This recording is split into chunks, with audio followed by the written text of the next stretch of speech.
customer states. My transit will not start all of a sudden. All right, let me confirm the condition, put the key in. Oh, we have 104, 244, key on. So we get. All right, we hear something trying to happen.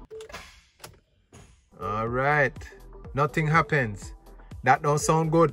Kind of sound like the starter. I hear the starter trying to do something, but nothing happened.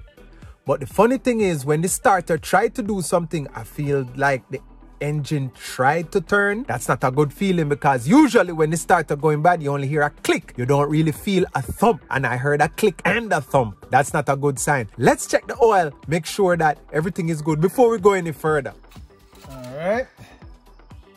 Oil in it. And it don't look brand new, like somebody just pour some oil in it. So that's a good sign. Usually when the oil too brand new, after something like this, you know, somebody filled it up after the fact.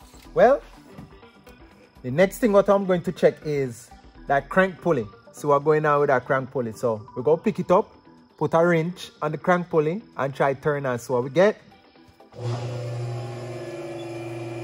This is not the way you wish to start your day. Oh gosh. This engine lock up. Lock up. Lock up. Let me try the other way. This engine lock up.